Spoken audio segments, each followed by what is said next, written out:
Et bonjour, petit joueur de YouTube, on se retrouve pour une nouvelle VOD. Nous sommes sur la lecture de En toute puissance, nous sommes sur une toute nouvelle session de stream, probablement la dernière. Nous sommes donc en extension but, les thèmes de vie, donc la toute dernière partie de En toute puissance. Nous sommes en train de revenir sur un certain nombre de mécaniques de fonctionnement, justement des fonctionnements humains qu'on a pu étudier jusqu'à présent. Là, on était en train de parler donc la semaine dernière de être ou de avoir dans nos fonctionnements, et que le fait de avoir était malheureusement pas très positif et pertinent. Là où au contraire, être dans nos relations, être dans nos possessions, etc., c'est beaucoup mieux, parce que du coup on est plus heureux, plus nous-mêmes, on est plus poussé par nos propres motivations, etc. Donc ça recoupe en fait avec tout ce qu'on a vu jusqu'à présent, tout simplement les théories de l'autodétermination. À partir du moment où vous faites les choses parce que vous le voulez, vraiment, véritablement, en toute autonomie, et ben ça se passe mieux, même quand vous êtes dans des cadres qui sont finalement, on va dire... j'allais dire toxique, mais c'est pas forcément toxique, dans des cadres qui sont très peu autonomisants, on va le dire comme ça. Si vous avez justement une manière de fonctionner qui est autonomisante, et ben vous allez pouvoir détourner justement ces cadres qui sont pourtant si peu ouverts, si peu libres, pour pouvoir vous réaliser dedans, en tout cas le mieux, du mieux que vous pourrez. Et généralement on le vit bien mieux. On le vit bien mieux parce que même dans ces cadres-là, comme on est capable de détourner justement tous ces outils, etc., qui sont dedans, pour pouvoir se réaliser, pousser vers nos motivations, aider autrui, etc., c'est tout simplement mieux pour notre bien-être, c'est mieux pour notre fonctionnement, c'est mieux à plein de niveaux. Enfin, je vais pas vous refaire tout le livre, hein, il y a quand même 564 pages de lecture qu'on a fait jusqu'à présent, qui revient en long en large de tout ça, donc je vais pas vous faire un récap.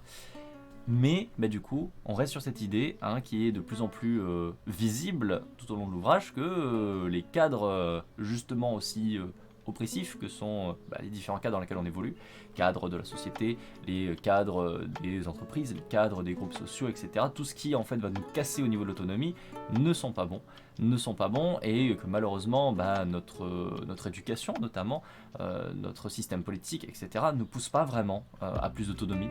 On est au contraire dans des cercles un peu vicieux qui nous poussent à toujours être moins autonome, sachant que moins vous êtes autonome, plus du coup vous allez construire des cadres qui sont justement peu ouverts, et du coup que vous allez propager.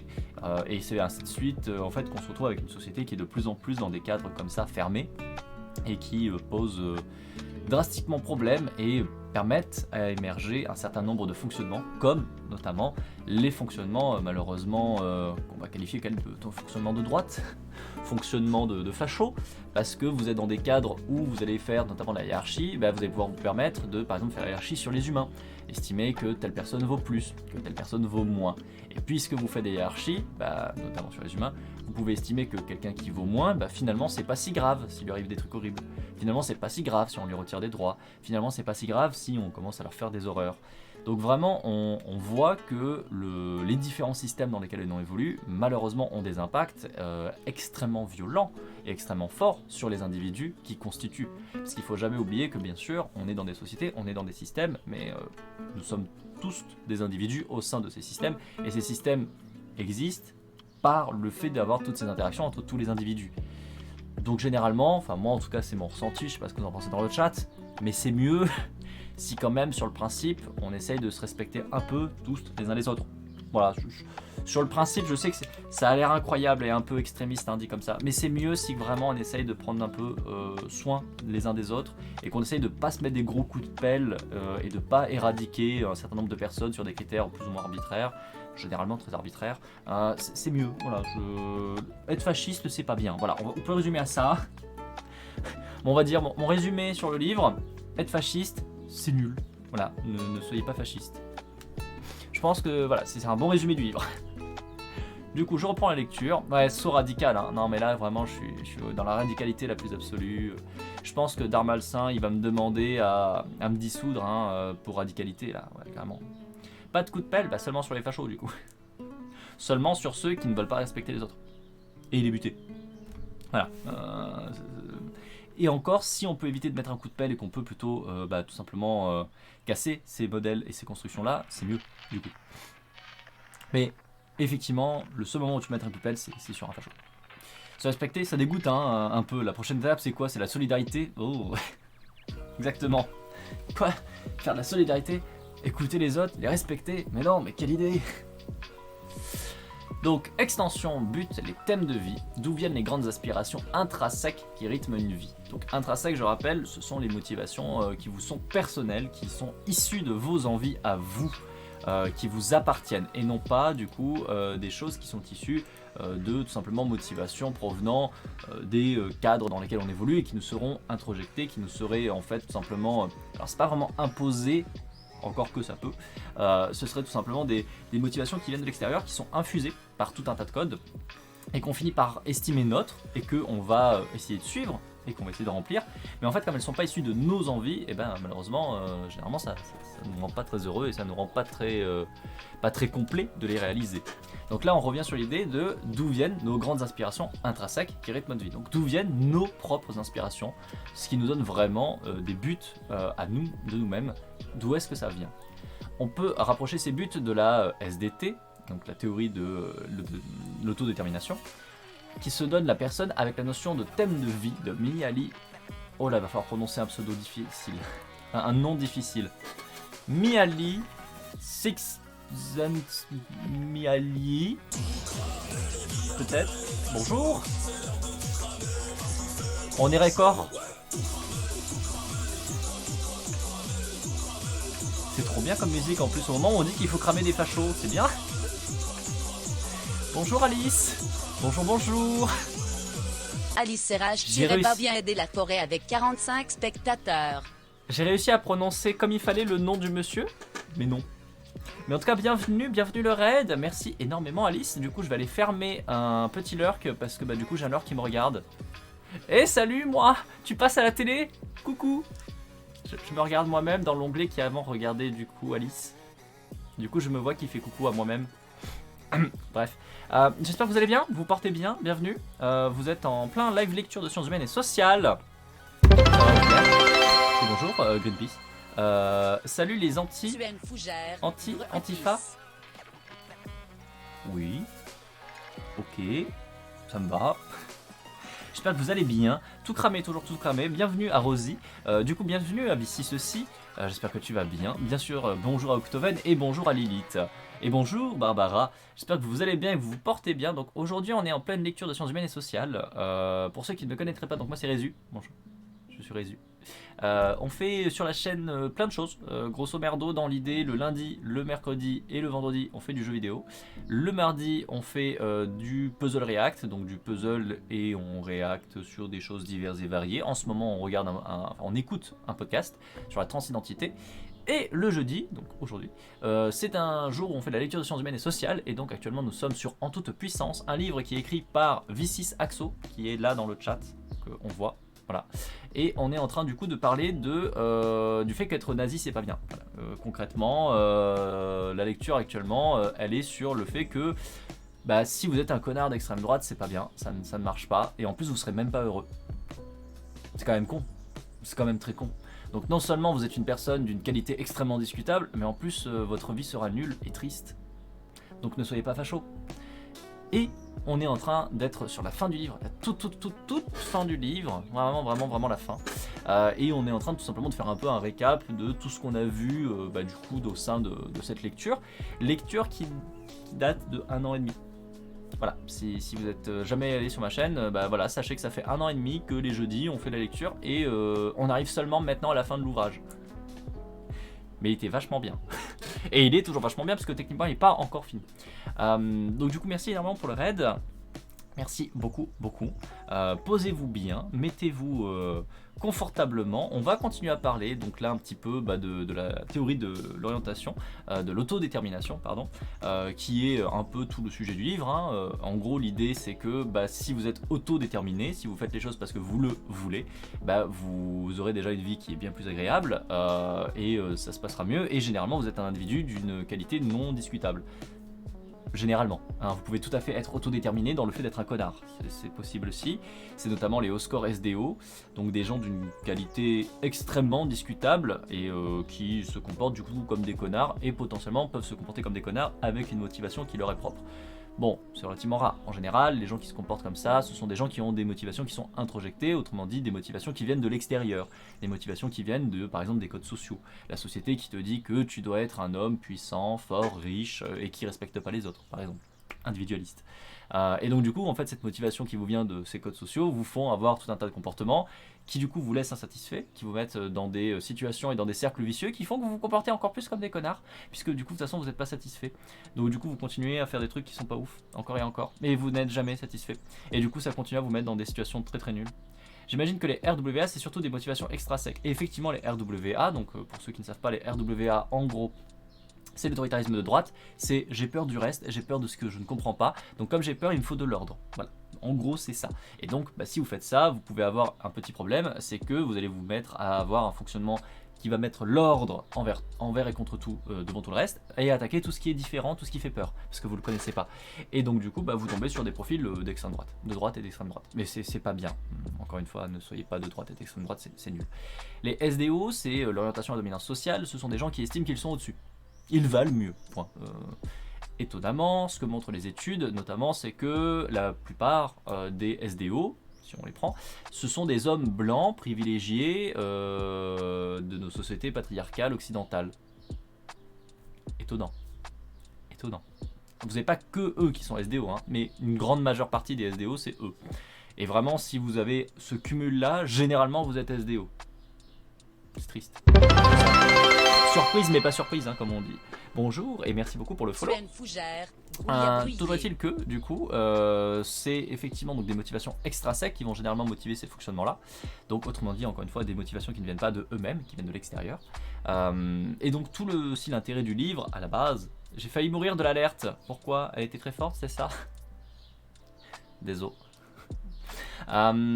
Du coup, pour vous expliquer un petit peu tout le principe du livre, c'est de vous dire que, en gros, vous êtes dans une société, vous êtes dans des fonctionnements, vous êtes dans des cadres où malheureusement nous avons relativement peu de contrôle sur nos vies parce que nous sommes dans des cadres qui sont notamment oppressifs, des cadres qui sont en fait très peu autonomisants, donc qui nous poussent très peu à nous réaliser nous-mêmes et à faire ce que l'on souhaite et à nous mettre en fait tout simplement des outils en main pour nous permettre de faire ce qu'on veut avec. Très très peu, on est beaucoup plus dans des cadres qui sont très directifs, qui vont nous dire va dans cette direction et fais ça et ne fais rien d'autre, etc. Mais pour autant, même en étant dans ces fonctionnements là, en fait on a quand même en soi un petit peu de marge de manœuvre.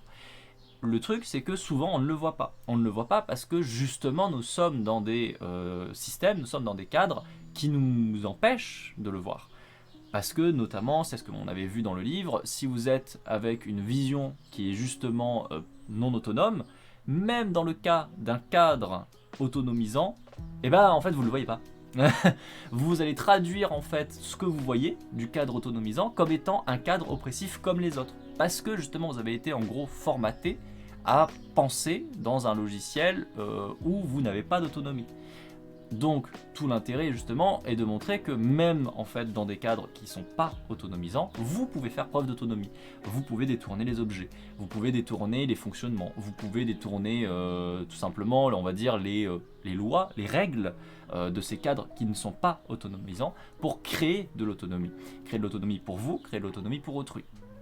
Et que du coup ça permet aussi un petit peu de changer les choses dans des cadres qui peuvent être extrêmement oppressifs.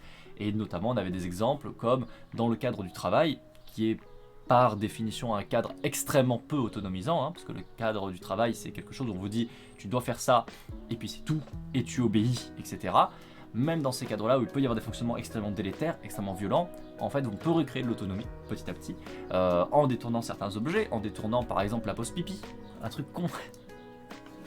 Voilà, attention, hein, vraiment haut niveau hein, de détournement de moyens. Vous êtes dans une structure de travail qui vous pressure, qui vous met dans des situations, on va dire, de fatigue constante, qui vous bouffe petit à petit. Et bien tout simplement, on peut un peu détourner certains de ces outils, comme les conventions collectives, comme par exemple le fait d'avoir le droit à faire une pause pipi, une pause caca. Et du coup, vous pouvez tout simplement prendre des temps de pause en utilisant ça, en détournant ça, et en mettant ça aussi pour autrui. Voilà, c'est vraiment, là c'est le hacking basique, hein, mais ça marche. Ça marche. Aller faire caca régulièrement au travail, ça permet de prendre des temps de pause. Ça permet de pouvoir justement un peu baisser un certain nombre de pressions. Ne serait-ce que la pression intestinale. Voilà, il fallait bien faire la petite vanne. Mais du coup, vous voyez qu'en fait, petit à petit, ça peut être des trucs vraiment très anodins. On peut essayer de recréer ce genre de choses. On peut essayer de détourner certains outils. On peut essayer de détourner certains fonctionnements qui ne sont pas prévus pour ça, pour justement recréer un peu d'autonomie et permettre un petit peu de respirer. Je fais des pauses café-clope alors que je ne fume pas et ne bois pas de café. Voilà, typiquement, vous avez tout un tas de moyens qui existent pour justement reprendre un peu d'autonomie dans ces cadres-là qui, autrement, vous détruiraient et vous mettraient en état de burn-out, etc. Donc, on est sur tous ces éléments-là, et encore une fois, nous on est sur la fin du livre, donc je vais reprendre un peu la lecture. N'hésitez pas, bien sûr, les gens du chat et donc pour les gens du raid qui sont arrivés, donc déjà encore une fois, merci énormément pour le raid, à poser des questions, à faire un écho si ça vous parle et que ça vous fait un petit écho avec ce que vous avez pu vivre ou quoi, c'est fait pour. Si jamais vous êtes intéressé par la lecture et donc toute la lecture, vous avez sur YouTube l'entièreté du let's play, enfin du let's play, pas du let's play, l'entièreté de la rediff qui est disponible. Tiens, alors attendez, t'as été restreinte parce que t'as été ban chez quelqu'un. Je vais t'enlever la restriction parce que je te connais. Voilà, je sais qui tu es. Donc il n'y a pas de raison. J'ai partagé mes listes avec un certain nombre de personnes. Il se trouve que chez quelqu'un tu as été bloqué. Et ça ne m'étonnerait pas que ce soit une mesure de protection de la part de la personne qui supporte difficilement, on va dire, certaines personnes pour certains contextes et qui préfèrent se protéger en coupant juste certains échanges, pas forcément parce qu'il y a on va dire un mauvais comportement ou quoi que ce soit, hein. Ça peut être juste ne pas être confronté à certaines réalités, du fait qu'elle a elle-même des réalités et des contextes qui peuvent être difficiles, parce que je sais à peu près qui a été ban assez régulièrement de son côté, et un certain nombre de fois c'est juste pour ne pas être présenté à ces personnes. Sans qu'il y ait de haine ou quoi que ce soit, hein, là-dessus. Encore une fois, il y a des personnes qui ont des problèmes de santé, notamment mentale, qui ont besoin de se protéger en n'étant pas mis en présence d'autres. Donc du coup, j'ai enlevé la restriction. Bienvenue à toi, Melvina, au passage. J'espère que tu vas bien. Dire que je n'ose même pas aller aux toilettes parce que je me fais clairement juger. On m'a dit plusieurs fois que je devais attendre et y aller sur mon temps de pause. Ouais, clairement. Alors que justement, non. Justement, non. Si vous voulez être intéressé, ouais, let's play lecture, j'ai fait un petit écart. Si vous êtes intéressé par les rediffusions, vous avez sur YouTube, vous avez des playlists qui existent avec notamment toutes les rediffusions des VOD déjà réalisées sur la lecture en toute puissance, ou sinon des autres lectures qu'on avait fait. Je me refocus sur les lectures, on est reparti. Donc, on disait, on peut rapprocher les buts de des théories de l'autodétermination que se donne la personne avec la notion de thème de vie. Et bonjour Dédé, et bienvenue. Tu es une fougère d'Ed 8430. J'ai vraiment l'impression que le son est très fort pour l'alerte, c'est un truc qui me perturbe par contre. Faudrait que je règle ça parce que la dernière fois je l'avais rebaissé et il n'y avait pas de problème ces derniers temps. Je sais pas pourquoi c'est redevenu beaucoup plus fort le son de l'alerte. Faudrait que je vérifie s'il n'y a pas une petite cacahuète quelque part. Parce que c'est pas normal qu'il soit aussi fort. C'est pas normal qu'il soit aussi fort. Faudra que je vérifie. Mais en tout cas, bienvenue. Merci beaucoup pour le follow. Donc, les thèmes de vie de Miali. Six Miali. Je crois. Je suis désolé si je prononce mal. Désolé. Le thème de vie est, comme pour la musique, un thème qui revient régulièrement et vivement dans la vie de la personne. L'anime fait vocation. Ce thème varie, évolue, se transforme, mais on le reconnaît lorsqu'on l'entend. Dans une étude de Miali, on va juste dire Miali, il a interrogé des personnes ayant eu un même départ difficile dans la vie. Tous venaient d'une classe pauvre et cela s'ajoutait des situations pesantes, à savoir des divorces, l'alcoolisme, la mort d'un des parents, l'injustice, etc. Cependant, ils n'ont pas eu du tout le même futur, et cela peut s'expliquer par la façon dont ils ont été amenés à tirer ces événements des aspirations différentes, certaines intrinsèques, d'autres extrinsèques.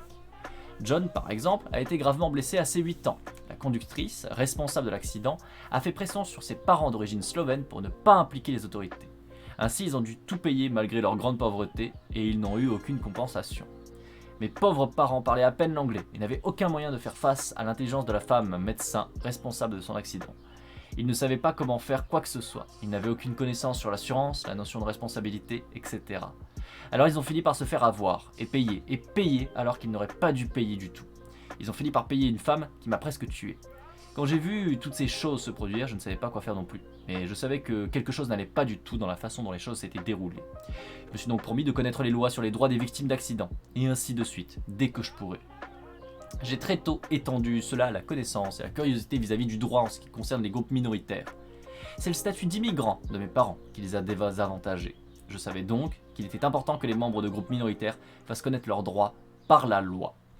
Il a ensuite poursuivi ses études de droit, puis en économie. Il a occupé des postes au gouvernement où il a fait respecter le droit des groupes minoritaires. Mihaly explique qu'en fait, John a généralisé cet événement dramatique, ce qui lui a permis de trouver des solutions pour tous. Il a en quelque sorte universalisé son stress personnel, ce qui l'a conduit vers une voie et des aspirations intrinsèques.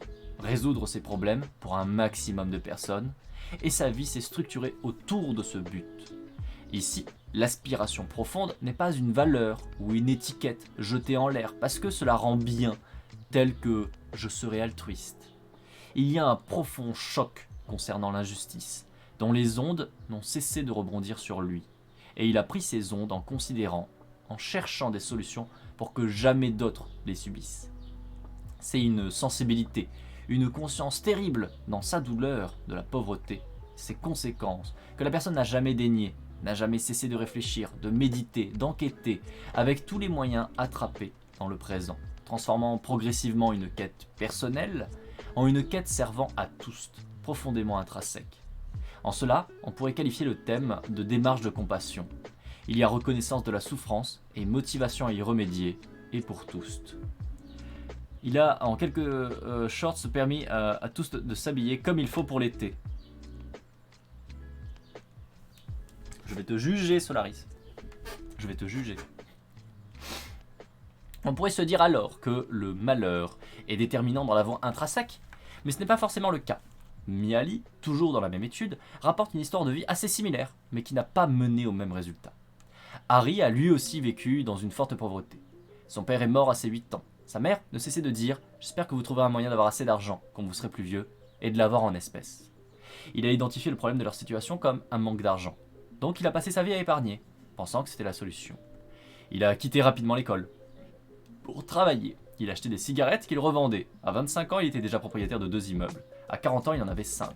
Il ne s'est jamais marié, il porte de vieux vêtements, une vieille voiture. Il a épargné un demi-million de dollars. Mihaly explique.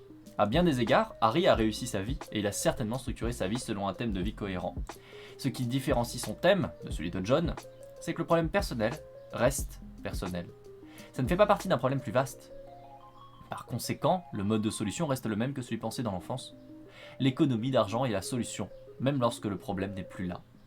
Là aussi, l'individu a donc eu une aspiration très forte à se sortir du malheur. La seule différence, c'est qu'il a cantonné cette quête à soi, selon la modalité transmise par sa mère, économiser. Il ne s'agissait pas d'empêcher la souffrance, également pour les autres, en s'attaquant aux racines du problème. Harry répond au modèle capitaliste en ne changeant rien aux mécanismes de l'environnement social qui l'ont fait souffrir, restant finalement dans son cadre, dans ses règles, dans son jeu. Et on voit que cette aspiration extrinsèque n'est pas que dépendante de l'individu, mais qu'elle a été héritée de son environnement social. Ici, il s'agit de l'interprétation des problématiques par sa mère, à laquelle il a toujours été fidèle, quels que soient les changements de situation. On apprend donc ici qu'une aspiration profondément intrinsèque, comme pour John par exemple, a pour caractéristique de se généraliser, de s'universaliser, de s'extérioriser. Un problème personnel est étendu, non pas en le projetant sur autrui, mais en cherchant toute son envergure dans le monde, en investiguant ses causes profondes, et finalement ce n'est plus juste une affaire personnelle. Alors que l'aspiration extrinsèque reste sur l'ego, elle demeure rigide, elle ne tend pas à l'enquête, à l'investigation universaliste ou extensive. Ça c'est assez intéressant parce que ça montre aussi que un point important, c'est pas il faut généraliser le problème juste en se disant en fait mon problème à différents niveaux mais ça reste mon problème, c'est bien en le généralisant sur le fait que mon problème n'est peut-être pas que mon problème, c'est peut-être aussi le problème de quelqu'un d'autre. Et puisque c'est aussi peut-être le problème de quelqu'un d'autre, en fait, il faut étudier que ça, le problème comme ça. Si ça me touche moi, ça peut toucher autrui. Si ça me touche moi et que ça touche autrui, alors il faut comprendre pourquoi. Et en comprenant pourquoi, alors il faut le transformer. Parce que si on transforme à la base, alors il ne me touchera plus, mais il ne touchera plus personne d'autre non plus. Et ça, c'est assez intéressant parce que ça revient un petit peu aussi sur l'idée de la justice transformatrice. Un peu plus tôt dans le livre, on a lu, et bah décidément... Bonjour. Ouais. Tout cramé, tout cramé, tout cramé, tout cramé. Bienvenue. Bienvenue, merci beaucoup pour le raid. Bienvenue, merci énormément. Nayut Marie-Crit vient aider la forêt avec 3 spectateurs. J'espère que tu vas bien, Nightmare. Merci énormément pour le raid. J'espère que ça s'est bien passé. Ori, du coup, j'étais là tout à l'heure en fond. Mais God, j'étais pas prêt pour la musique. Non, on n'est jamais. On peut pas être prêt pour la musique. Elle est toujours là et c'est ça qui est beau, c'est ça qui est bien. C'est ça qui est puissant. Du coup, merci énormément pour le raid. On est sur le live de lecture de sciences humaines et sociales. Du coup, nous, on est en train de lire un petit peu sur les motivations et sur les expériences de vie qui nous poussent à avoir des motivations. Soit des motivations intrinsèques, donc des motivations qui nous sont propres, soit des motivations extrinsèques, donc des motivations qui proviennent de l'extérieur et qu'on va faire nôtres, mais qui ne sont pas nôtres. Du coup, merci énormément pour le raid. J'espère que ça s'est bien passé pour Ori. Du coup, comme tu as vu tout à l'heure, j'étais là, mais je n'étais pas là. Voilà, j'étais là en l'heure que j'ai mis mon petit coucou. C'est vrai, mais j'espère que le jeu n'a pas été trop méchant. T'étais encore au début de ce que j'ai vu, donc j'espère que ça va. J'ai l'impression que l'alerte était moins forte là où j'ai rêvé. Non, l'alerte est moins forte. Je ne sais pas pourquoi l'alerte des follow était beaucoup trop forte. Je ne comprends pas. Parce que normalement, c'est pas censé être le cas. J'ai fait les réglages et a priori, il y a une erreur quelque part dans les réglages. Mais ce n'est pas normal. Voilà, je vous le dis, ce n'est pas normal. Ce n'est pas censé être aussi fort sur l'alerte des follow. Et vraiment, je ne comprends pas le pourquoi du comment. Parce qu'elle s'est réglée à 70%. Elle n'est pas du tout censée être à 70%, elle est censée être à 10%. Voilà, là je viens de regarder vite fait. Ici elle est à 50% pour les subs. Pourquoi? En vrai je pense que je peux déjà la réduire vers 40%, ça devrait être pas trop dégueu. Mais je comprends pas pourquoi est-ce que ça a mis à 70%. Parce que je l'avais réglé la dernière fois en fait. Je l'avais réglé la dernière fois. Et les raids, ah non les raids ils sont à 10%. Les sons des raids sont à 10%. Non mais vraiment je sais pas. Il y a eu un cafouillage à un moment donné dans mes réglages de son. Ça a dû réinitialiser.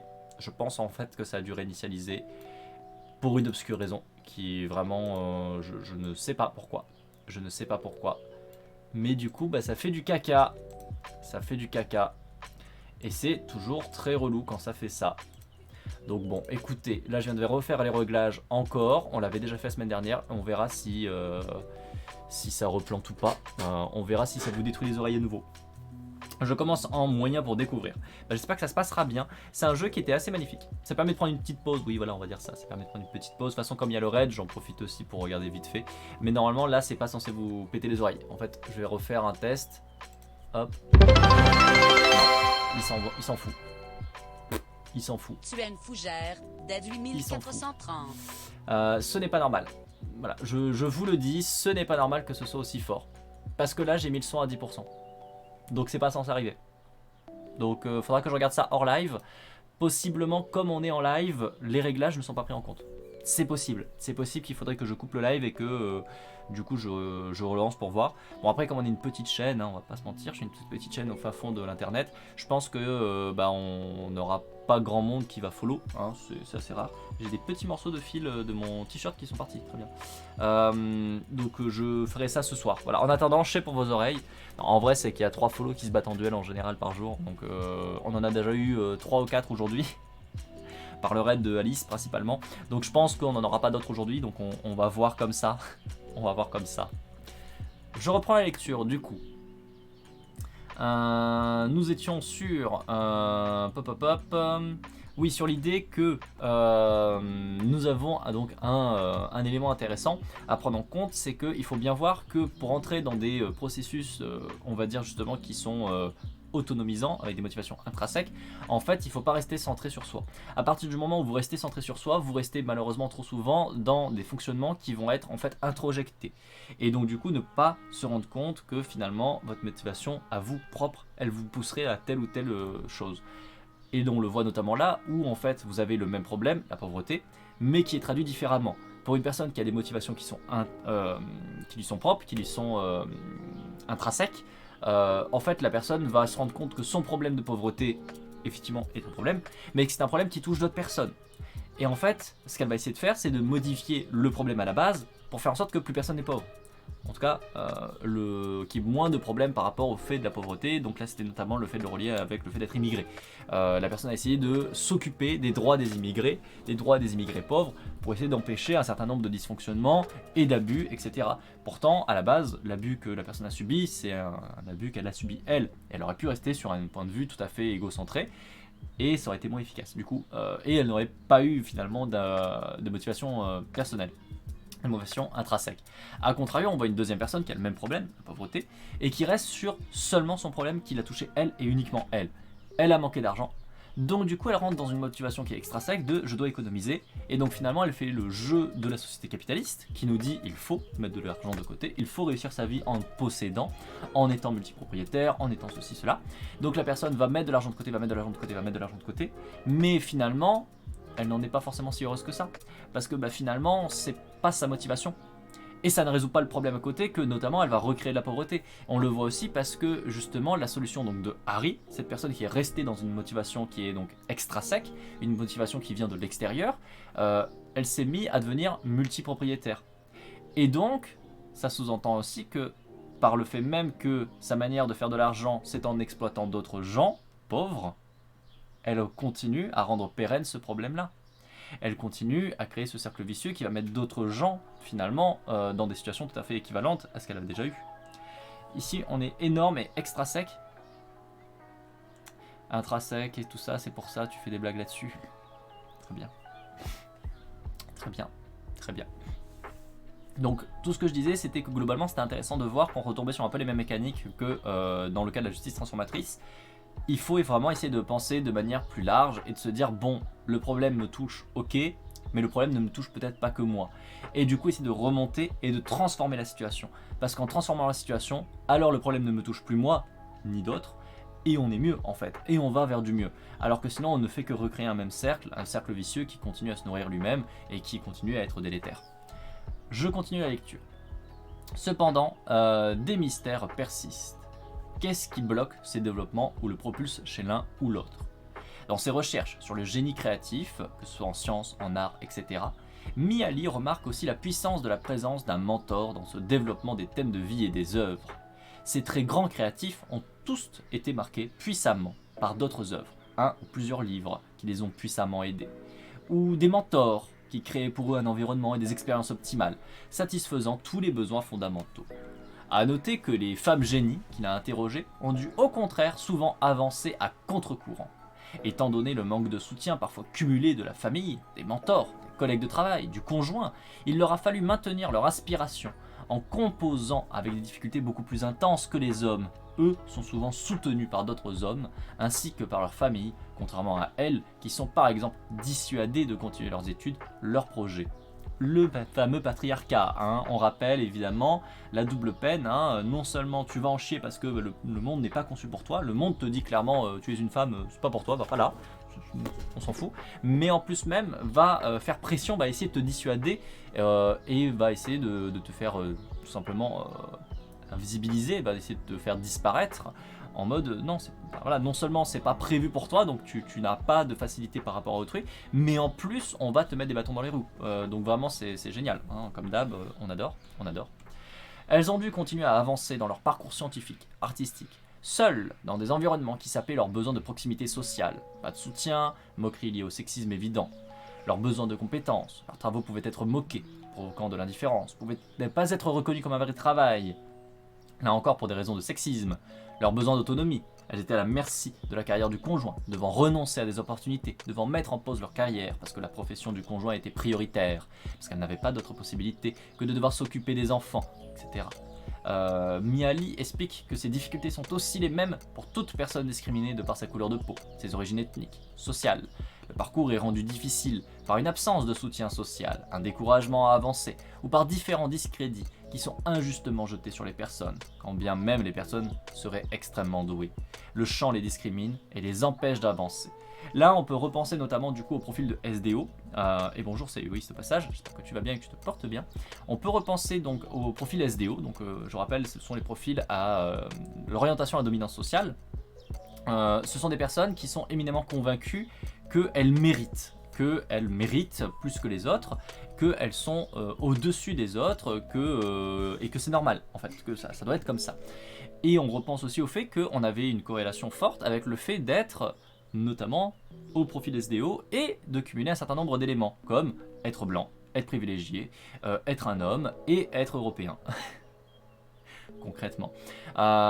Et hétéronormé aussi, je crois. Je crois qu'il y a aussi hétéronormé pour le coup.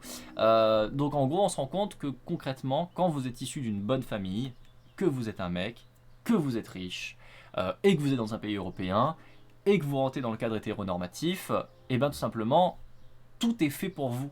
Tout est pensé pour vous. Donc en fait, le moindre effort que vous allez faire va être récompensé, puisque tout est prévu pour vous. Et vous avez du coup cette sensation que vous le méritez, puisque j'ai fait un petit effort quand même. Regardez, j'ai essayé un petit peu, donc je l'ai eu, donc c'est normal. Alors que justement dans ce cadre et dans cette vision-là, on ne se rend pas compte que les gens en face, qui du coup ne correspondent pas à ces critères-là, eux, ils en chient mais 150 fois plus pour faire exactement la même chose, et ils ne sont pas garantis d'avoir une récompense à la fin, eux. Et donc c'est pour ça aussi qu'on se retrouve avec ce modèle de vision où on a la méritocratie qui est mise en avant, où on se dit mais en fait finalement si je veux je peux, c'est que ce sont des individus où à chaque fois qu'ils ont essayé, qu'ils ont voulu, ont eu. Donc ils ne peuvent pas remettre en question en fait ce modèle là, puisque eux ils ont cette connaissance là. Connaissance qui est biaisée, hein, encore une fois, une connaissance qui n'est pas une connaissance pleine et entière de ce qui se passe au sein de la société, mais eux, à chaque fois qu'ils ont essayé de faire un effort, ont été récompensés. Donc ils ont cette croyance que, finalement, eh ben, si tu veux, tu peux. Alors que c'est faux, parce qu'ils ne vivent pas ce que vivent toutes les personnes qui sont discriminées, pour tout un tas de raisons, qui peuvent être psychiques, qui peuvent être d'origine, etc. etc. Comme ils n'ont pas tout ce vécu-là, ils ne se rendent pas compte qu'il y a plein de gens qui essayent, et même parfois qui essayent nettement plus qu'eux, et qui n'y arrivent pas. Et qui n'y arrivent pas, non pas parce qu'ils ne méritent pas, mais parce que le système n'est pas prévu pour eux, parce que le système leur met des bâtons dans les roues.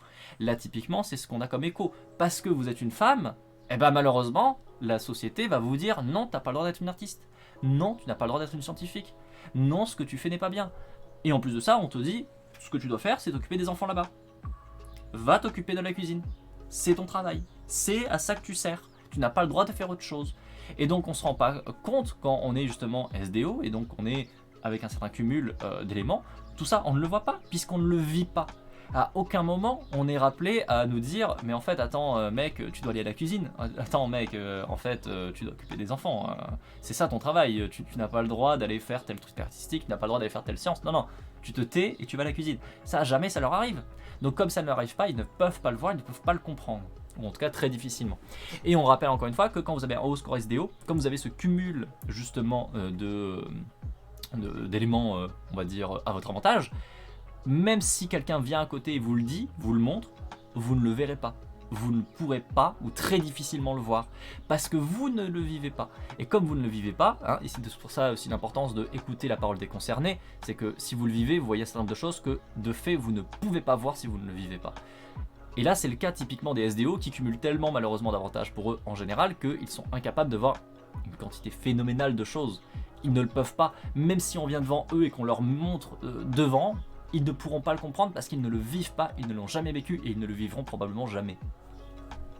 Le fameux mythe du self-made man, où la majorité du temps ce sont des hommes blancs, cis, hétéros et issus de cadres bourgeois. En plus, oui, effectivement. Et on rappelle bien évidemment que c'est le cumul total qui est voilà, le pire, mais en soi, si déjà vous cumulez certains de ces avantages, bah, de fait, c'est marqué dans le nom, ce sont des avantages.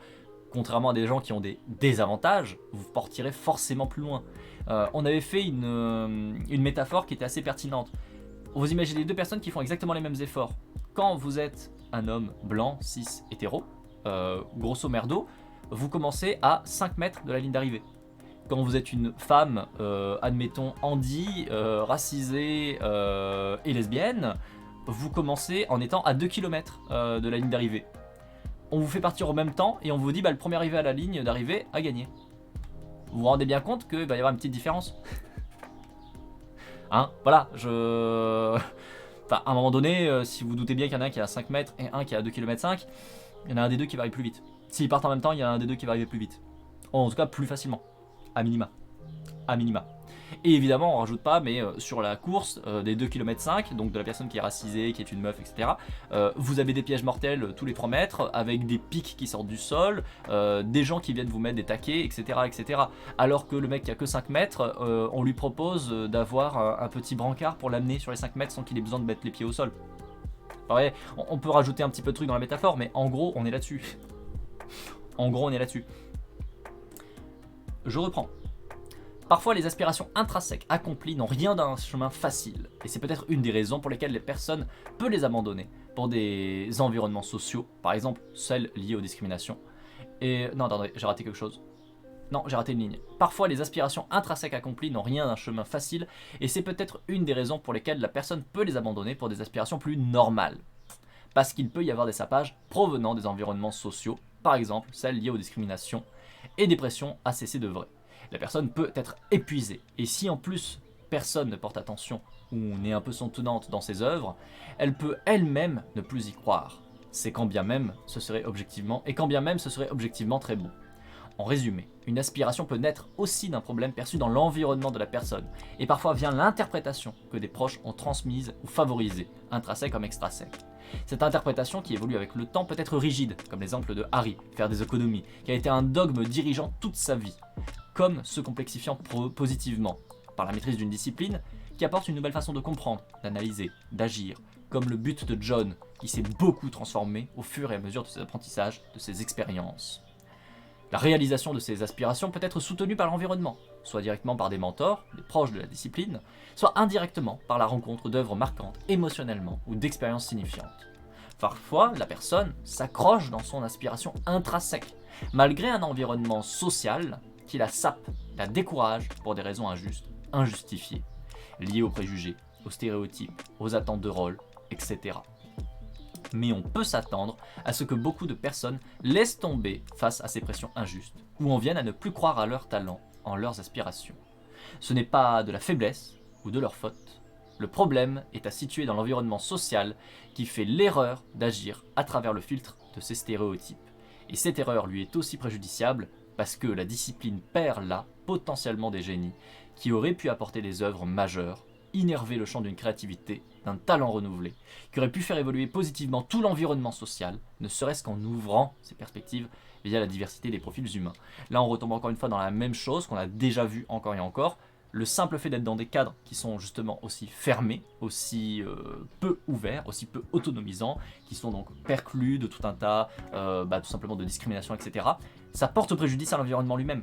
En fait, en ne permettant pas d'avoir justement une pluralité de points de vue, une pluralité de profils, etc., on en perd toute une forme de, on va dire, de richesse, de capacité à répondre à certains autres problèmes. C'est ce qu'on voyait notamment quand, à un moment donné, alors on parlait de l'entreprise, alors je sais plus si c'était dans cette lecture-là, ou si c'est moi qui nous en avais parlé sur un live à côté, notamment un live de sciences humaines et sociales, si vous vous retrouvez dans une situation où en fait vous avez fermé totalement les réponses.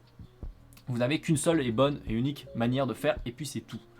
Si vous avez une situation de crise qui arrive, qui malheureusement n'était pas prévue, et que la réponse du coup que vous avez, qui est la seule et unique réponse que vous pouvez donner, ne répond pas à la crise, votre entreprise va couler, votre structure va couler. Vous ne pourrez pas répondre à la crise. Parce que justement vous ne permettez pas l'autonomie, et donc finalement de réfléchir. Finalement vous ne permettez pas de sortir du cadre qui est imposé, donc si la crise sort du cadre imposé, elle va vous bouffer, elle va vous niquer. Et ça vous le voyez de manière très claire et très nette avec le capitalisme en fait. Après, promouvoir la diversité par le gain capitaliste, ça me dérange un peu. On n'est pas sur le gain capitaliste, qu'on soit d'accord. Là, on n'est pas sur le gain capitaliste. Enfin, je pense pas.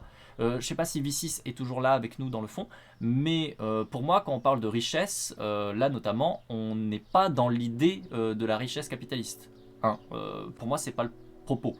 On parle là d'intérêt notamment en termes de changement humain, d'amélioration sociétale plus généralisée. On n'est pas forcément dans le cas de ça permet d'avoir une réponse dans l'entreprise qui lui permet de survivre et de faire continuer à vivre l'entreprise. Pour moi, on n'est pas spécialement là-dedans. Ça peut l'être aussi, mais pour moi, on n'est pas là-dessus. En même temps, je suis tenté de dire chais, mais c'est méchant, j'aime pas les patrons. On n'aime pas les patrons ici, c'est vrai. On n'aime pas la réussite ici. Hein. C'est ce problème en France, on n'aime pas la réussite. Non, pas du tout, on s'en branle. Niquez-vous la réussite. Cordialement. Donc en vrai, là on est vraiment sur les éléments que une structure, quelle que soit la structure, de travail, pas de travail, peu importe, une structure si elle est fermée, si justement elle ne permet pas l'autonomie, si elle est enclavée par la discrimination, etc., va bloquer un certain nombre de possibilités, notamment d'évolution, principalement d'évolution d'ailleurs, parce que du coup si elle reste fermée dans un certain fonctionnement, de fait elle ne va pas pouvoir évoluer, puisqu'elle ne va pas pouvoir remettre en question ses fonctionnements, et donc amener à de nouveaux fonctionnements. Elle va rester dans le même fonctionnement cyclique, qui notamment, du coup du fait que ça n'évolue pas, ne va pas être en mesure de répondre à des crises qui elles peuvent évoluer, et qui donc peuvent amener à détruire cette structure. Cette structure peut être tout simplement une société. Je vais vous faire un comparatif très simple, très con. Vous avez une société qui est, par hasard, par exemple, toute ressemblance avec un monde réel et purement fortuite, vous avez une société qui est dite capitaliste, qui donc, du coup, est une société qui est fondée sur un fonctionnement qui est extrêmement fermé, encadrant, qui ne permet pas l'autonomie, etc., etc. Elle ne permet pas l'évolution, puisque, je vous le rappelle, au cas où vous ne le saviez pas, mais le capitalisme ne permet pas l'évolution. Le capitalisme veut des gains rapides et sûrs, donc il va toujours faire des choix à court terme et sûrs, donc là où il sait qu'il va gagner de l'argent, même si à moyen et long terme ça lui porte préjudice. Ce qui est potentiellement le cas quand on constate que notre société capitaliste, fondée donc sur des gains sûrs et plutôt à court terme, est en train de gentiment s'embarquer bien comme il faut dans une crise sociale, écologique, humaine, mondiale, qui est légèrement en train du coup de mettre à mort toute notre société et fonctionnement humain, capitaliste. Toute ressemblance avec le monde réel est purement fortuite, bien sûr. Et puisque du coup vous êtes là-dessus, dans ce fonctionnement-là, en fait, qui ne permet pas l'évolution et de remettre en question le fonctionnement de cette société va continuer à fonctionner dans son petit cercle vicieux, qui continue à ne pas pouvoir répondre aux problématiques qui sont en train de se créer et qui n'étaient pas là avant, qui sont des nouveaux problèmes qui existent parce que, en fait, autour, les choses continuent d'évoluer, en fait. Et donc, puisqu'elle ne peut pas réagir à la solution, puisqu'elle ne peut pas trouver une solution, puisqu'elle a toujours le même fonctionnement cyclique, avec toujours le même fonctionnement fermé, elle se retrouve dans une situation où la société capitaliste va se tuer elle-même, puisqu'elle ne répondra pas aux crises qui sont en train de se présenter à elle, écologiques, sociales, etc., etc. Par exemple, elle va finir par être tuée par une de ces crises ou l'ensemble de ces crises. Parce que ça peut être, par exemple, par hasard, vraiment par hasard, dans un cas plutôt, je trouverais, on va dire, bénéfique, ça peut être la crise sociale qui va la mettre à mort la société capitaliste. À force de ne pas répondre aux problématiques sociales, parce qu'on reste dans un fonctionnement capitaliste, donc en cercle fermé, avec toujours les mêmes réponses qui ne permettent pas donc l'autonomie et donc la prise en compte de d'autres problématiques, etc. La société capitaliste va donc toujours pas répondre à ces problématiques sociales, donc le problème social va grossir jusqu'au moment où éventuellement les gens vont se rebeller contre ce système et vont mettre à plat le système capitaliste et vont commencer à sortir des fourches et vont commencer à faire tout simplement la chasse aux bourgeois et les mettre à mort et les pendre et faire des bûchers. Et saisir tous les biens de production. Voilà. Ça serait un moyen de mettre fin, par exemple, à la société capitaliste. Ce serait un moyen que la société capitaliste pousse malheureusement à arriver. Au passage, encore une fois, parce que c'est parce qu'elle ne répond pas à cette crise-là, parce qu'elle en est incapable, que ça va arriver, potentiellement. Mais vous pouvez aussi le voir d'une autre manière. Ça peut être par exemple parce qu'on n'est pas capable du coup de répondre dans cette société capitaliste aux problèmes écologiques, donc on va avoir un dérèglement qui continue à s'empirer tout simplement. On va avoir une fonte de glace qui va faire monter le niveau de l'eau, on va avoir des espèces qui vont crever, on va se rendre compte que finalement on n'arrive plus à polliniser, on n'arrive plus à faire pousser des plantes, etc. Ce qui va enclencher un certain nombre de problèmes. On va se retrouver aussi avec un autre problème qui est tout simplement que tiens, on n'a plus de ressources pour faire marcher nos industries, donc gagner de l'argent, etc. Et donc en fait tout va se casser la gueule tout seul parce que il n'y aura plus personne pour y répondre puisqu'on sera tous en train de crever de famine, de chaud dans un coin. Par exemple, c'est un autre moyen de répondre on va dire, à la problématique de qu'est-ce qui se passe quand tu ne réponds pas à la problématique. Voilà. Encore une autre chose, admettons, vous aurez une crise de santé, parce que le modèle capitaliste ne continue à ne pas répondre aux problématiques de santé, et notamment parce que le monde capitaliste pousse à donc des gains rapides à court terme, etc., ne prend pas en compte le fait qu'en mélangeant les espèces, en mélangeant les différents biomes, en cassant les biomes, etc., on se retrouve à avoir des maladies qui arrivent là où il n'y en avait pas, des maladies qu'on n'est pas capable de gérer, parce que du coup, inattendues, et que du coup, qu'est-ce qui se passe ? On tomberait malade les uns après les autres, par exemple avec une maladie qui deviendrait une pandémie mondiale purement par hasard. Et on se rendrait compte au cours des années que finalement c'est une maladie pas trop grave qui seulement tue 5% de la population, seulement, et qui derrière va par contre plus on est infecté plus avoir des conséquences, par exemple sur des ralentissements, des problèmes cognitifs, etc., etc. Admettons que ça arriverait, toute ressemblance avec le monde réel est purement fortuite, bien sûr. Admettons que ça arriverait et que le monde capitaliste n'est toujours pas capable d'y répondre parce que le monde capitaliste veut toujours des gains à court terme et sûr, donc continuerait à aller faire tout simplement tout un tas de fonctionnements où la maladie pourrait continuer à se transmettre, à ne pas du coup protéger les différentes personnes qui sont dedans, parce que ça réduirait les gains, à court terme, donc ça serait pas bien. Admettons qu'on continuera à faire ça, et ben on créerait potentiellement un environnement particulièrement parfait pour qu'une nouvelle maladie arrive et qui ne touche pas que 5%, enfin qui ne tue pas que 5% des gens. Admettons une maladie qui tue même 10-15%. Et là, on rentrerait dans des fonctionnements qui seraient des fonctionnements en cascade qui iraient détruire tout le monde capitaliste. Encore une fois. Parce que déjà, si vous avez une première maladie qui tue 5%, c'est beaucoup. C'est beaucoup, hein, sur 7 milliards. Mais en plus de ça, faut prendre en compte que du coup, plus tu l'es infecté, plus tu as des conséquences, notamment cognitives, et donc en termes de capacité de production, de capacité de fonctionnement. Donc moins tu as de travailleuses en état, parce qu'ils sont de plus en plus handis, parce qu'ils ont des pertes en termes de capacité à travailler dans un modèle qui justement les épuise, les détruit, etc. pour des gains rapides à court terme. Plus tu rajoutes ça avec une potentielle maladie qui peut, encore une fois, ne pas tuer énormément de monde, mais ne pas tuer les mêmes personnes, potentiellement, et plus le coup va être de plus en plus violent, et potentiellement, ça va tout déstabiliser, et potentiellement tout va s'écrouler. Et encore une fois, c'est simplement parce que ce modèle-là n'est pas capable de répondre, parce qu'il est intrinsèquement fermé. Parce que c'est un modèle qui est perclus de stéréotypes, qui est perclus d'un fonctionnement enclavé, toujours dans les mêmes réponses, mais à des problèmes qui changent. Incroyable. Incroyable. Et la maladie peut tout à fait aussi toucher la classe dominante, hein, n'oublions pas, hein, bien sûr. Impossible que ça arrive dans notre monde parfait, n'est-ce pas? Non mais c'est pour ça que toute ressemblance avec un monde réel est purement fortuite. Vraiment, hein, vraiment, c'est fortuit. Si vous voyez vraiment là un petit écho avec notre planète, c'est par hasard. Surprise, mais en fait non, pas de surprise. Voilà. Tu parles de la grippe aviaire, j'en suis sûr. Voilà, je ne dirai rien. Les communistes qui aiment pas le succès, comment je peux produire 300 litres de coca et balancer les 50% invendus à la mer? Oui. On est dans du roleplay, voilà, on est dans du roleplay, n'oubliez pas bien sûr dans du roleplay. Bonjour Feluigi, bonjour Noxa, j'espère que vous allez bien et que vous vous portez bien. Bonjour Donio aussi, j'espère que vous allez bien. Donc du coup, encore une fois, on n'est pas forcément dans un fonctionnement purement capitaliste, on est justement dans des fonctionnements de société. Casser la richesse humaine, c'est pas en termes de ça empêche de faire des profits, c'est vraiment l'idée de ça casse les possibilités en termes de société, en termes d'évolution humaine, ça casse ça. Le fait d'être aussi perclus de stéréotypes, le fait d'avoir un environnement aussi peu créatif, ou d'avoir un environnement qui est aussi, on va le dire simplement, hein, gris et chiant. Voilà, avoir un fonctionnement de monde aussi fermé, gris et chiant, ça va amener qu'à une seule chose, c'est que tout va crever et qu'on sera que bien des gros cons. Voilà, voilà, c'est tout. Probablement l'oubli de l'être le plus malencontreux de la journée, con. Bah non, finalement, puisqu'on est en train de parler du cadre capitaliste, le cadre capitaliste est con, donc non, c'est valide. Je continue.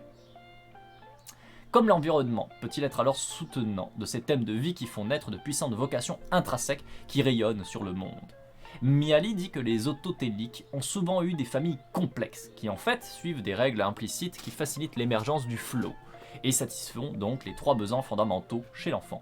Alors je vous rappelle, le flow, qu'est-ce que c'est? C'est l'état dans lequel vous êtes quand vous êtes totalement dédié à une tâche, concentré à fond dans cette tâche, que vous prenez un plaisir pour la tâche en elle-même, que vraiment vous kiffez votre race et que vous êtes vraiment à focus à 100% dedans. Et que, encore une fois, vous êtes vraiment dans le fait de faire la tâche en elle-même, et que c'est bien pour ça. Ça fait longtemps que je ne l'ai pas ressenti. Et bonjour Dessin, j'espère que tu vas bien, comment tu te portes? J'espère que tu vas aussi bien que possible. La technoscience. Non, là on n'est pas trop dans la technoscience. Là on est plutôt dans le constat de vraiment on crame toute la société en fait. Hein. Va falloir péter tout ça et va falloir casser ces cadres. Voilà. Il va falloir casser ces cadres, on va mettre des gros pieux dans les cadres et on va taper. Ah, je répondais à Nagwal, qu'est-ce que disait Nagwal? J'ai raté alors. Non, Jean-Mi peut-être, je croyais que le capitalisme favorisait l'innovation. Non. On a déjà fait des lives dessus. Non, factuellement, non. Voilà, désolé, mais non. Et bonjour Soso, décidément, il y a du monde aujourd'hui. J'espère que tu vas bien et que tu te portes bien, copine. Je reprends la lecture. Ils sont clairs. L'enfant, c'est ce que les parents... Bonjour, DN, bienvenue. Tuen Fougère, DNVNL. On voit que le réglage n'a pas été pris en compte, clairement. Voilà. Ça va bien et vous? Je suis fatigué mais ça va, à fond. Je continue donc la lecture. Donc, les 3 besoins fondamentaux ont été satisfaits. 1. Ils sont clairs. L'enfant sait ce que les parents attendent de lui. Les buts, les feedbacks ne sont pas ambigus. Ils éprouvent de l'intérêt. L'enfant sent que ses parents sont intéressés par ce qu'il fait et ce qu'il ressent. Il donne le choix. L'enfant sent qu'il y a de nombreuses possibilités à sa disposition, y compris celle de transgresser les règles. Ils font... Ah non, ça c'est pas les 3 besoins fondamentaux. Bah non, bien sûr que non. C'est que ça répond à un certain nombre de critères et que du coup tu peux être en flow. Ok, autant pour moi. Ils sont en confiance, il y a un climat de confiance entre les personnes, l'enfant peut ne pas se préoccuper de lui-même, la méfiance fait se replier sous un bouclier de défense et donc s'implique dans ce qui l'intéresse. Très bien. Et enfin, ils offrent des défis, les parents fournissent à l'enfant des possibilités d'action à difficulté croissante au fur et à mesure qu'il grandit. C'est intéressant.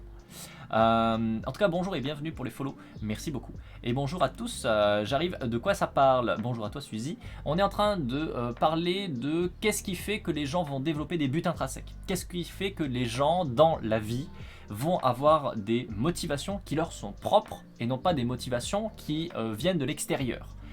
Par exemple, notre société capitaliste nous pousse à avoir un certain nombre de motivations qui sont accumuler de l'argent, avoir une belle voiture, avoir une belle maison, faire des gosses, avoir un couple. Voilà. En gros, je résume très salement, mais en gros c'est ça. Ça, ce sont des motivations qui sont extérieures. Ce sont des motivations qui nous sont dites introjectées. C'est-à-dire que nous, si on en fait nos motivations, et bien justement on en fait nos motivations, mais elles ne sont pas à nous. Elles nous viennent de l'extérieur, et parce qu'il y a des pressions dans la société, etc., et bien tout simplement on se dit bon bah c'est ça mes motivations, il faut que je fasse ça. Mais en fait, profondément, intérieurement, c'est pas forcément ce qu'on veut. Et on constate que c'est pas bien. Voilà. Concrètement, on constate que ce sont des fonctionnements qui sont pas très bons, voire même qui sont totalement délétères. Et donc du coup, a contrario, on voit que quand ce sont des motivations qui nous sont intrinsèques, donc des motivations qui nous sont propres, qui sont développées par nous, par nos envies, par nos besoins propres, à ce moment-là par contre, eh ben c'est vachement bien, parce que ça nous permet de nous réaliser, parce que ça nous permet d'avoir des effets, et des effets notamment positifs sur ce qui nous entoure, et donc sur les gens qui nous entourent, etc. Ça permet la créativité, et ainsi de suite. Et donc en fait, on est là plus particulièrement sur une partie qui nous dit qu'est-ce qui permet en fait de faire émerger ça? Qu'est-ce qui fait qu'une personne a cette capacité de pouvoir faire émerger une motivation qui lui est propre? Qu'est-ce qui permet ça? Et bien a priori c'est le fait que quand tu es enfant notamment, tu vas être dans un cadre autonomisant. Autrement dit, un cadre dans lequel tu peux te réaliser, dans lequel tu peux tester. Et donc il y a plusieurs choses. Il faut que tes buts posés par tes parents, par tes enseignants, etc. soient des buts qui soient clairs. Tu sais exactement ce qu'on attend de toi. Il faut que tu vois que les gens ont un intérêt pour ce que tu fais. Le prof, les parents, etc. doivent montrer que effectivement ce que tu fais l'intéresse. Peu importe la manière dont tu le fais, même si ça répond pas, ça l'intéresse. Il te donne le choix. Tu as le droit, en fait, dans ça, de choisir de faire un autre but. Tu n'es pas obligé de, bête et méchant, répondre à la question. Tu peux aussi dire que, justement, tu trouves de l'intérêt de ne pas répondre à la question et que c'est pertinent, que c'est ok.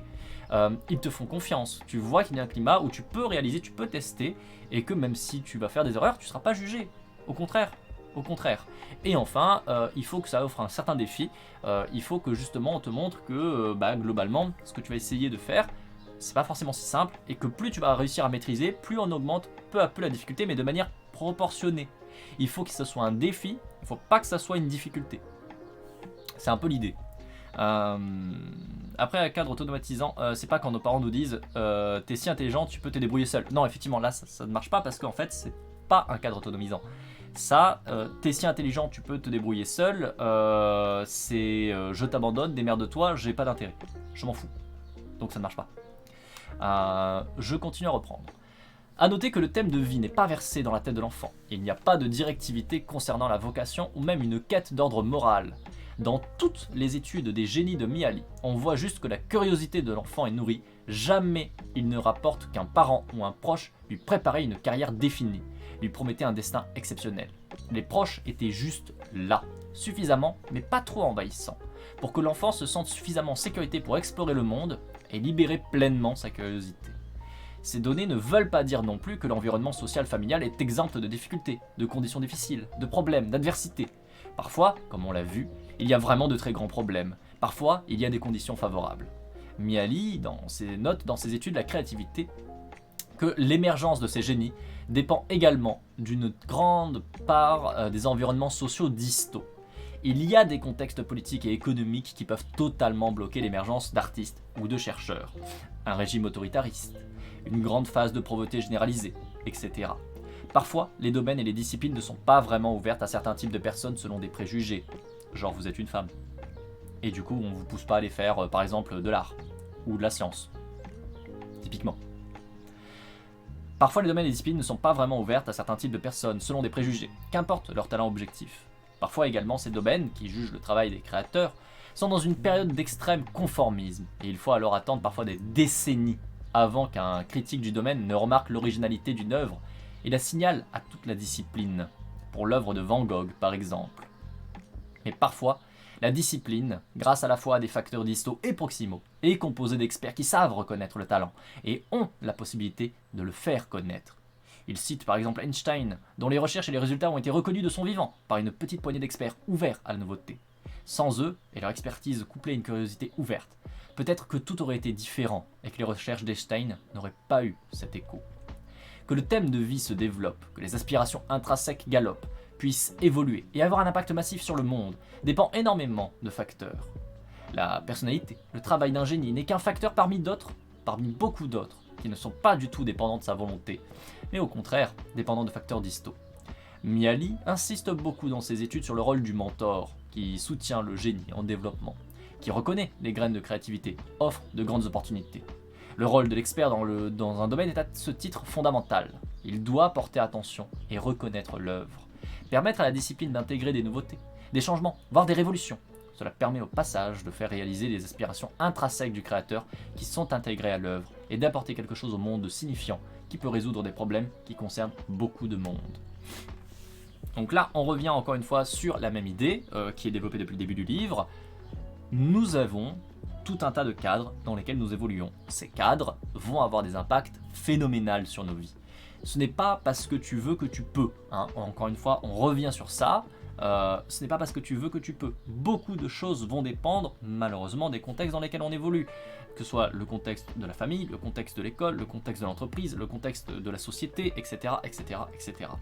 Tous ces contextes vont en fait tout simplement être embrigadés les uns avec les autres, vont être mélangés les uns aux autres. Ils peuvent avoir des impacts ou pas, les uns sur les autres, et donc potentiellement sur nous. Mais le truc qu'il faut bien reconnaître, c'est que même si nous on a une autonomie, même si nous on essaie de développer cette autonomie, malheureusement, si on est dans des mauvais contextes, on peut se retrouver pieds et poings liés. Ça fait très déterministe tout ça. Bonjour, bonjour à toi Noé, j'espère que tu vas bien. Au contraire, c'est pas déterministe. C'est pas parce que vous avez conscience que vous êtes dans des cadres qui ont un impact non négligeable, que vous partez du principe que il n'y a que ces cadres. Et c'est ça tout le truc à comprendre. On n'est pas en train de dire dans la théorie de l'autodétermination que tu as toute latitude pour faire ce que tu veux de ta vie. Mais on ne dit pas non plus que tu n'as aucun contrôle sur ta vie. Dans cette théorie-là, dans ce qui est développé par V6, dans cette œuvre-là, ce qui est essayé d'être montré dans la théorie de l'autodétermination, c'est que les cadres ont un impact. C'est un fait. On constate qu'ils ont un impact. Les systèmes existent. Non seulement les systèmes existent, mais les systèmes sont pluriels et vont avoir chacun des impacts plus ou moins forts, les uns sur les autres et tous sur toi. C'est un fait.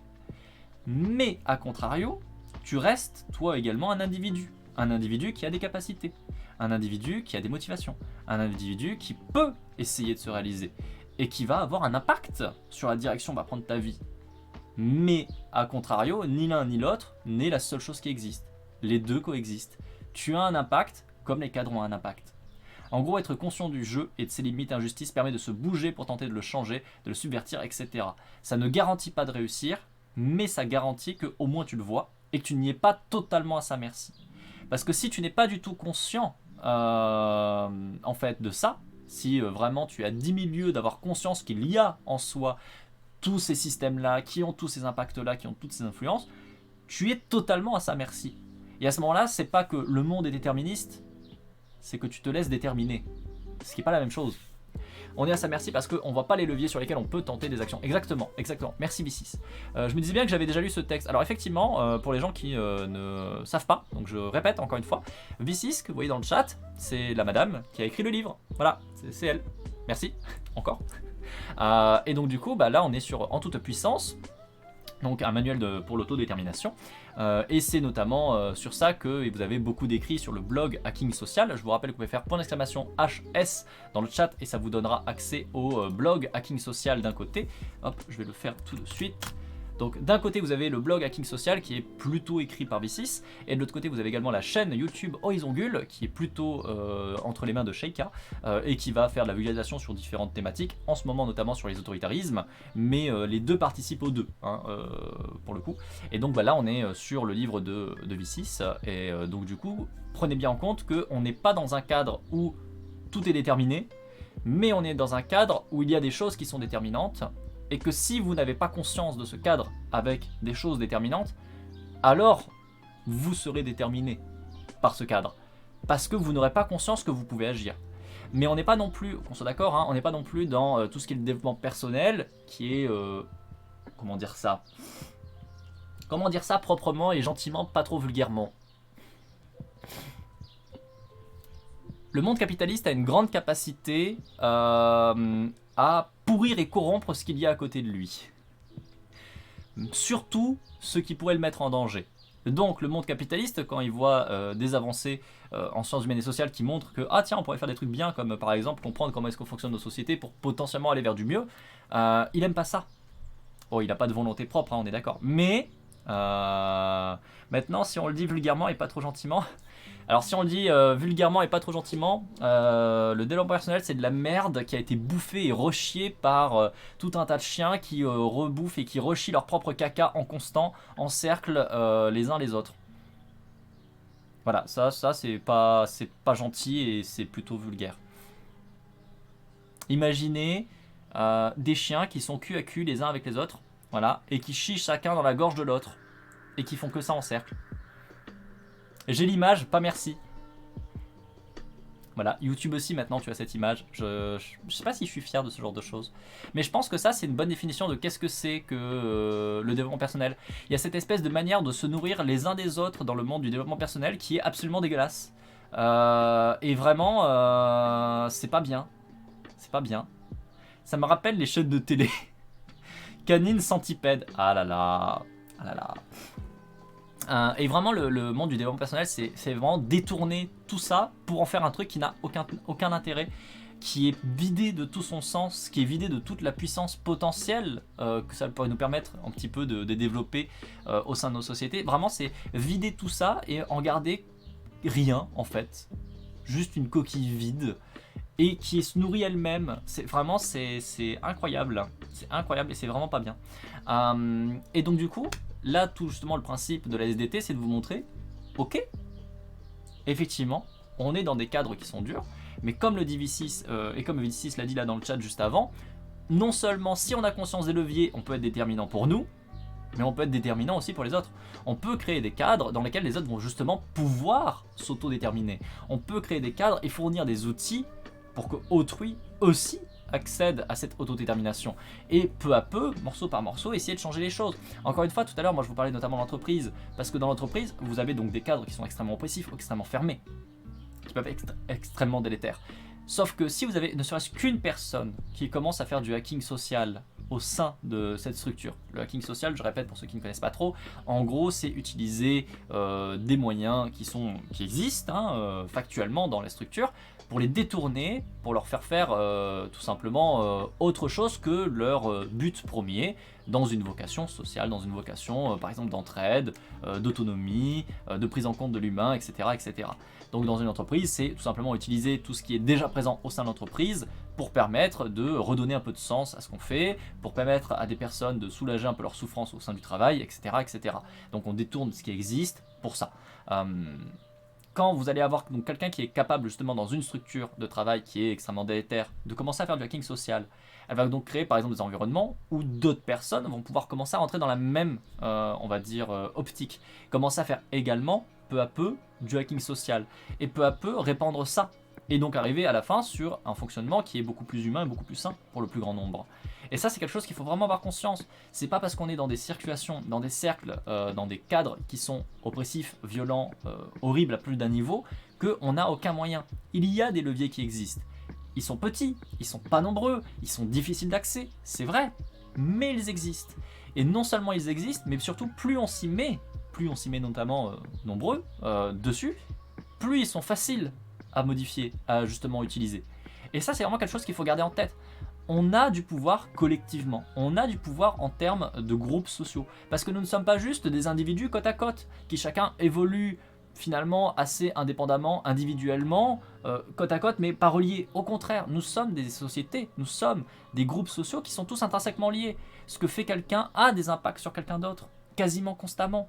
Par exemple, prenez mon activité, moi tout seul dans mon appartement, devant ma caméra, en train de vous lire des trucs, de fait j'ai un impact.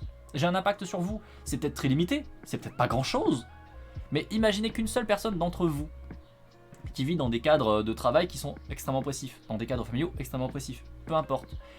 Par le simple fait que je vous parle et que je vous fais lire ce livre-là, écrit par V6, potentiellement vous allez vous dire « Ah bah tiens, en fait, peut-être que je peux faire ça dans tel cadre pour essayer de redonner un peu d'autonomie. » Peut-être que, en fait, en faisant ça, en m'inspirant de ça, en parlant juste de ça, peut-être que je vais modifier un peu la chose. Et tout ça, vous le pouvez parce que moi, je suis là en train de vous faire justement ce contenu. Et moi, je fais justement ce contenu parce que V6 a créé ce livre. Et V6 a créé ce livre parce qu'un certain nombre de chercheurs ont fait ces recherches. Et ces chercheurs ont fait ces recherches parce que... Et ainsi de suite, et ainsi de suite, et ainsi de suite. Vous voyez l'idée ? On n'est pas juste des individus qui vivons chacun dans un coin, côte à côte, et pourtant totalement indépendants et sans se connecter. On est constamment connectés parce que nous sommes une espèce qui est une espèce sociale. On vit en groupe. Quand bien même on est potentiellement à des centaines de kilomètres, à des milliers de kilomètres. Ça ne change rien. Le fait est que nous avons des impacts, et à plus forte raison aujourd'hui avec tous les moyens technologiques que nous avons des impacts qui peuvent être phénoménaux, vraiment, sur énormément de personnes, même très loin. Et il faut vraiment pas l'oublier. Moi qui les ramène tous les jours au taf sur le 13e salaire et la gauche. Voilà, typiquement. Typiquement. Oui, mais Résu, c'est quand le papillon du Guatemala a pété sur un plan de mais que je suis venu pour Twitch. Un plan de maïs, et du coup tu es venu sur Twitch. Bien sûr. À la tienne. Je reprends la lecture. Est-ce que cela va nous servir à étendre la SDT ? Le thème de vie nous permet d'en voir davantage sur l'amplitude que peut prendre une aspiration intrinsèque, au point d'en affecter positivement toute une discipline, voire une société, quand tout concourt à la laisser s'étendre, à se développer, à œuvrer. Cette notion de thème rend aussi honneur aux rôles fondamentaux que peuvent avoir les parents, les conjoints et conjointes, les mentors, les proches, les professeurs, les critiques des domaines, les journalistes, autres chercheurs, artistes, etc. Ils permettent au génie d'émerger, de continuer à œuvrer, d'œuvrer avec plus d'écho positif sur la société. Ils sont tout autant importants dans l'émergence d'œuvres et de découvertes révolutionnaires que les artistes ou les chercheurs eux-mêmes. Cela révèle aussi à quel point un mode avoir, extrasec ou RWASDO, peut rendre stérile tout un champ, voire une société à cause d'un ethnocentrisme insensé et destructeur. On se retrouve aussi avec une connexion avec ce qu'on a vu en extensivité et en compassion. Il y a une souffrance, il y a une motivation à l'arrêter, une compréhension au passage que quantité d'humains souffrent pour les mêmes raisons. Et c'est ce dernier point qui transforme la quête d'une personne de façon extensive, qui ne cesse de se développer, de croître, d'œuvrer, avec de plus en plus d'impact pour le monde entier. Le lien entre compassion et altruisme et autodétermination n'est pas qu'une corrélation trouvée dans des recherches. Elle est une étape qui se vit concrètement dans la vie de ces personnes qui ont œuvré à des aspirations intrinsèques, tout comme l'absence de compassion d'extensivité, d'extensivité, qui caractérise les aspirations extrinsèques, les modes avoir, les RWASDO, réduit les aspirations à n'agir que sur un plan qui n'a pas d'écho important sur le monde ni n'en résout les problèmes. Dans le meilleur des cas, car ces modes peuvent prendre une tournure particulièrement destructive, qui ont alors un écho traumatisant faisant honte à l'humanité, tels que les génocides, les guerres. Et nous arrivons en quête, but. Faire émerger les aspirations intrinsèques, les vivre, neutraliser l'emprise des aspirations extrinsèques. Et je vois que j'ai le marqueur de fin de VOD. Je ne sais pas combien de pages il nous reste. Nous sommes page 571. Je vais regarder où se trouve la fin. Pour information. Retenez 571. Hein. Et là, On a encore du texte. Ok. Ça a l'air d'être la fin. Ah, construction encore. Oh, ça va. On a encore pour l'après-midi. Je pense qu'on l'a fini aujourd'hui quand même. Hein. Parce que là, je vois que je suis 611. Et conclusion.